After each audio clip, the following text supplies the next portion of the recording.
El Océano Atlántico en el siglo XVIII. Un vasto y oscuro lienzo donde se escribieron algunas de las historias más increíbles de la humanidad. Hay leyendas que no necesitan adornos para parecer imposibles, porque su propia realidad supera cualquier ficción, y esta es una de ellas. Estamos a mediados del siglo XVIII. El Imperio Español, aunque desafiado, aún controla las rutas comerciales más importantes del mundo. Pero el precio de mantener ese poder es alto. La Guerra del Asiento, o la Guerra de la Oreja de Jenkins, como la llamaban los ingleses, ha encendido la mecha de un conflicto global. España y Gran Bretaña luchan por la supremacía marítima. Cada ola del océano es un campo de batalla. En este tablero de ajedrez geopolítico hay una pieza que mueve todos los hilos: la plata. Montañas de plata extraídas de las minas de América que viajan a través del Atlántico para financiar ejércitos, construir palacios y sostener la economía de toda Europa. Cada galeón cargado de tesoros que zarpa del Nuevo Mundo es una fortuna flotante, un blanco irresistible para la Royal Navy y sus ejércitos de corsarios. Cientos de barcos británicos patrullan el Atlántico con una única orden: interceptar la plata española a cualquier costo. La mayoría de los navíos españoles viajan en convoyes, flotas protegidas por buques de guerra, porque navegar en solitario es, sencillamente, una sentencia de muerte. Pero en los astilleros de La Habana, Cuba, se está gestando una excepción a esa regla. Allí, bajo el sol del Caribe, nace un gigante. Su nombre resonará en la historia naval: el Santísimo Sacramento, aunque el mundo lo conocerá por su apodo, el Glorioso. No es un navío cualquiera. Su esqueleto y su piel no están hechos de los robles y pinos de los bosques europeos, sino de las maderas más duras y exóticas del trópico: caoba, júcaro, quiebrahacha. Maderas tan densas y resistentes que, según decían los carpinteros de Rivera, hacían rebotar las balas de cañón como si fueran simples canicas. Su diseño es la culminación de siglos de ingeniería naval española. Un navío de línea de 74 cañones, robusto, rápido y maniobrero. Una fortaleza flotante, diseñada no solo para luchar, sino para dominar. A bordo, una tripulación de más de 700 hombres, entre marinos veteranos, artilleros expertos e infantes de marina listos para el abordaje. Todos bajo el mando de un hombre forjado en la disciplina y el fragor del combate: el capitán Pedro Mesía de la Cerda. De la Cerda no es un aventurero impulsivo, es un oficial de carrera, un estratega frío y calculador, un hombre que conoce el mar, sus peligros y a sus enemigos. Entiende el peso de la responsabilidad que recae sobre sus hombros. Su mirada es la de alguien que ha visto la muerte de cerca y no le teme. Para él, el cumplimiento del deber está por encima de todo, incluso de su propia vida. Su reputación le precede. Es un líder exigente pero justo, que inspira en sus hombres una lealtad inquebrantable. Sabe que la clave de la supervivencia no está solo en la potencia de sus cañones, sino en la disciplina y el coraje de su tripulación.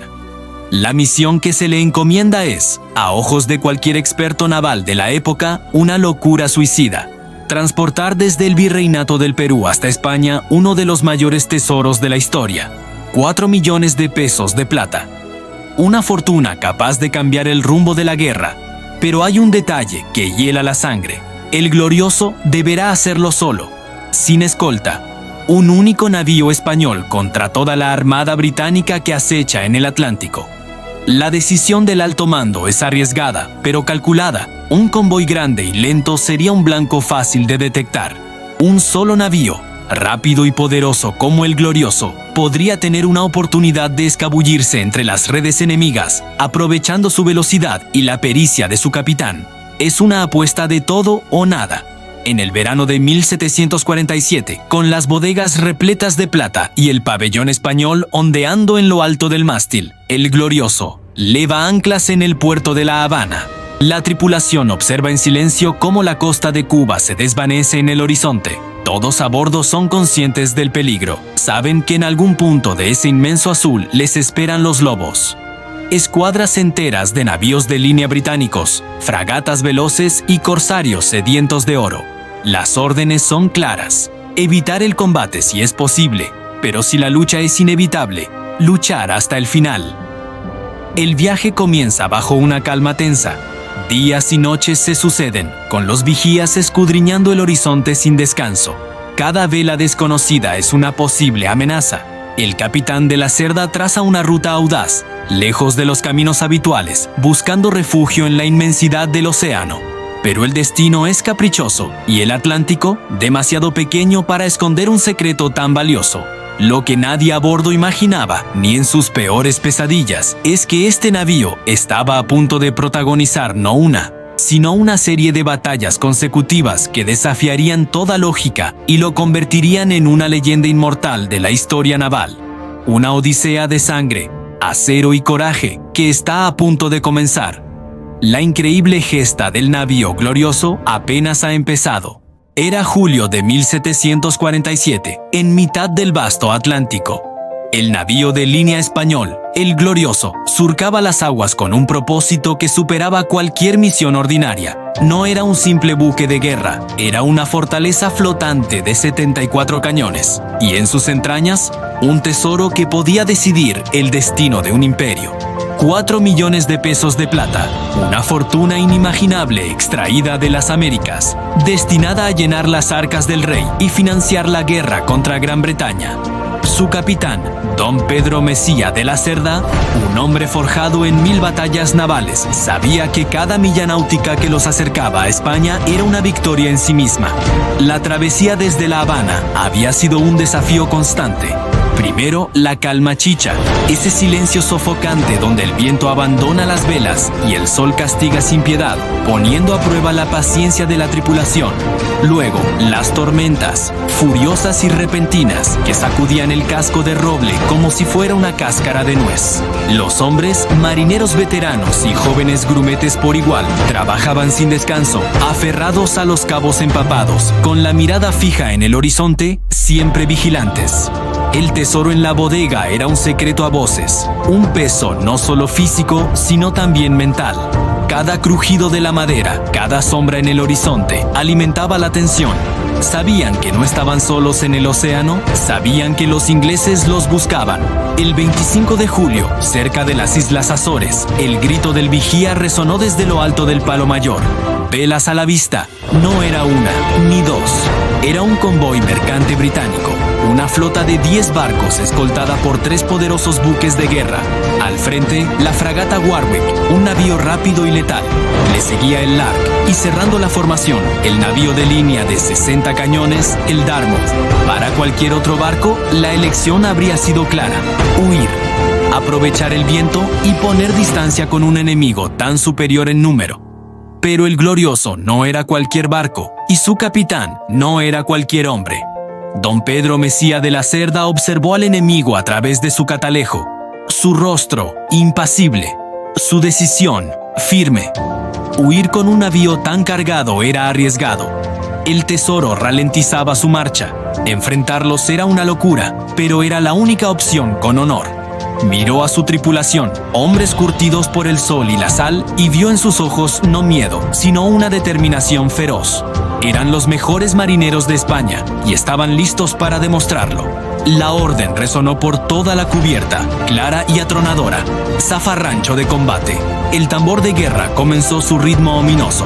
En un instante, la aparente calma se transformó en un caos organizado. Los marineros corrieron a sus puestos, desplegando las redes de abordaje para protegerse de la caída de aparejos. Los artilleros, con el torso desnudo y sudando, abrieron las portas de los cañones. La orden de cargar resonó con fuerza. Cargar con bala rasa y metralla. Cada pieza de artillería, un monstruo de hierro de casi 3 toneladas, fue alimentada con pólvora y proyectiles. El olor a pólvora negra impregnó el aire. Una promesa de la destrucción que estaba por venir. El Glorioso viró con una agilidad sorprendente, presentando su costado artillado al enemigo que se aproximaba. No iba a ser una presa fácil, iba a ser el cazador. El Warwick, confiado en su velocidad, fue el primero en acercarse, buscando una posición ventajosa. Pero de la Cerda no se lo permitió. Ordenó una andanada que barrió la cubierta de la fragata británica, destrozando mástiles y sembrando el caos. El enfrentamiento se generalizó. El estruendo era ensordecedor, un infierno de explosiones que hacía temblar la estructura del barco. El humo denso y acre lo cubría todo, y a través de él solo se veían los fogonazos anaranjados de los cañones. El aire se llenó de astillas de madera que volaban como dagas mortales y de los gritos de los hombres, una mezcla de furia, dolor y arengas de batalla. El Glorioso era una bestia herida pero indomable. Sus cañones no dejaban de escupir fuego. El navío de línea Dartmouth, el buque insignia enemigo, se acercó para dar el golpe de gracia. Sus cañones y los del Glorioso se hablaron a quemarropa. Las cubiertas de ambos barcos se convirtieron en un matadero. Mástiles partidos, velas desgarradas, hombres caídos por todas partes. Los cirujanos, abajo en la enfermería, trabajaban a un ritmo frenético, en un espacio oscuro iluminado por tenues candiles, intentando salvar vidas en mitad del apocalipsis. Durante 3 horas, la batalla se libró con una ferocidad inaudita. El Glorioso, luchando solo contra 3, parecía resistir contra toda lógica. Y entonces ocurrió. Un cañonazo español, uno de tantos, encontró su blanco de una manera devastadora. Impactó directamente en la Santa Bárbara del Dartmouth, el depósito de pólvora. Hubo un instante de silencio, un fogonazo cegador y luego una explosión colosal que partió el cielo. El Dartmouth se desintegró en una bola de fuego y humo. Maderas, velas y cuerpos fueron lanzados por los aires en una lluvia macabra. De un navío de 60 cañones, solo quedaron restos flotantes y un puñado de supervivientes luchando por sus vidas en el agua. El silencio que siguió a la explosión fue más impactante que el propio ruido de la batalla. Los tripulantes del Glorioso, cubiertos de hollín y sangre, miraron atónitos la escena. Las 2 fragatas británicas restantes, el Warwick y el Lark, gravemente dañadas y habiendo presenciado la aniquilación de su buque insignia, dudaron. Su presa se había convertido en un demonio invencible. Lentamente, viraron y comenzaron una retirada humillante, dejando al Glorioso solo y victorioso en mitad del océano. A bordo del navío español, los gritos de júbilo y alivio reemplazaron a los de batalla. Los hombres se abrazaban, lloraban y daban gracias. Habían logrado lo imposible. Habían protegido el tesoro y habían vencido a una fuerza muy superior. Pero mientras el capitán de la Cerda observaba los restos humeantes del enemigo y las velas de los que huían desaparecer en el horizonte, su rostro no reflejaba triunfo, sino una fría cautela. Sabía que esto no había terminado. El Glorioso había ganado, pero aquello solo era el principio. Inglaterra no iba a dejar escapar un tesoro así. Imagínate la escena. Agosto de 1747. Un barco solitario, maltrecho pero desafiante, se acerca a la costa de Finisterre, en Galicia. Es el navío de línea español Glorioso. Acaba de sobrevivir a un brutal enfrentamiento contra 3 barcos británicos en las Azores y su aspecto lo demuestra. El casco está acribillado por la artillería enemiga, parte del velamen está hecho jirones y el mástil principal muestra daños severos. No es un barco en condiciones de combatir, es un superviviente que anhela llegar a puerto. A bordo, la tripulación está al límite de sus fuerzas. Más de 250 almas, lideradas por el capitán Pedro Mesía de la Cerda, han luchado sin descanso. Los heridos gimen en la enfermería improvisada y los sanos trabajan sin cesar, achicando agua, reparando aparejos y manteniendo la vigilancia. El cansancio se mezcla con el orgullo de haber repelido un ataque superior y con la tensión de saber que el viaje aún no ha terminado. Llevan a bordo un tesoro que podría cambiar el curso de la guerra, más de 4 millones de pesos de plata destinados a las arcas del rey. La pérdida de esa fortuna sería una catástrofe para España. El objetivo es alcanzar el puerto de Corcubión, un refugio seguro en la ría gallega. La brisa marina, el olor a tierra y la silueta familiar de la costa les dan esperanzas. Parece que lo han conseguido. Los hombres se permiten un suspiro de alivio, soñando con pisar tierra firme, con un trago de vino y el abrazo de sus familias. La plata está casi a salvo, pero el destino y la Royal Navy británica tenían otros planes. Justo cuando la salvación parecía al alcance de la mano, el vigía grita desde lo alto del palo mayor: «Velas a la vista». El alivio se transforma en una alarma helada. Hacia ellos navega una nueva escuadra británica, enviada expresamente para interceptarlos. Esta vez no son barcos mercantes armados. Se trata del imponente navío de línea Warwick de 60 cañones, acompañado por la fragata Lark de 44 cañones y un bergantín. Son más grandes, más rápidos y están frescos para la batalla. Su misión es clara: capturar al Glorioso y su preciosa carga a cualquier precio. Para el capitán Mesía de la Cerda y su tripulación, la opción de rendirse ni siquiera se contempla. Han llegado demasiado lejos para fallar ahora. A pesar de los daños y el agotamiento, el espíritu de lucha del Glorioso sigue intacto. El capitán da la orden y los tambores de combate resuenan de nuevo en la cubierta. Los artilleros, con los músculos doloridos y los rostros cubiertos de pólvora, corren a sus puestos. Cargan los cañones con una precisión nacida de la experiencia y la desesperación. El Warwick, confiado en su superioridad, se lanza al ataque. Su comandante espera una victoria rápida contra un enemigo visiblemente dañado, pero subestima la tenacidad española y la maestría de su capitán. Mesía de la Cerda realiza una serie de maniobras magistrales. Usa el viento y las corrientes costeras que conoce tan bien para posicionar al Glorioso de la manera más ventajosa. Evita que los británicos le corten el paso hacia la ría, presentando siempre su costado artillado. Comienza el intercambio de fuego. Los cañones británicos rugen, pero el Glorioso responde con una furia inesperada. Sus cañones de A-24, más pesados y potentes que los del Warwick, hablan con una autoridad atronadora. Cada andanada española es devastadora. Las balas de cañón atraviesan el casco del navío británico, destrozan sus aparejos y siembran el caos en su cubierta. Los artilleros del Glorioso, curtidos en la batalla anterior, disparan con una cadencia y una puntería letales. Una fortuna que España necesita desesperadamente para financiar la guerra.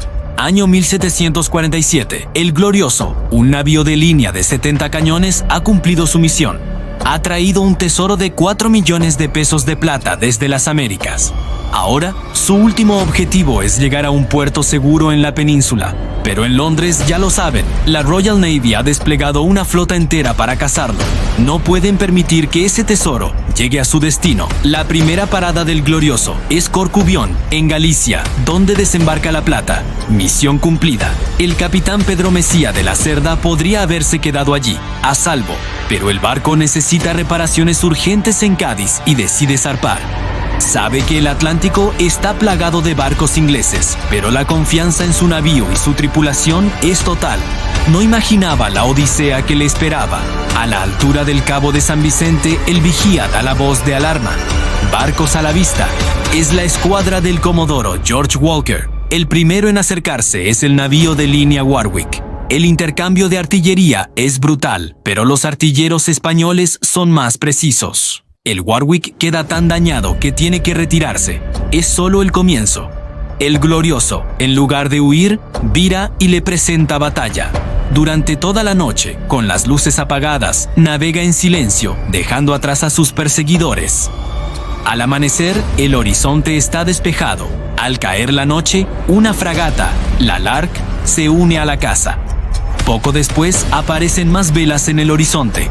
Esta vez son 3 barcos británicos, la fragata King George y 2 bergantines corsarios, el Prince Frederick y el Duke. El capitán Mesía, con una astucia increíble, aprovecha la oscuridad para escabullirse.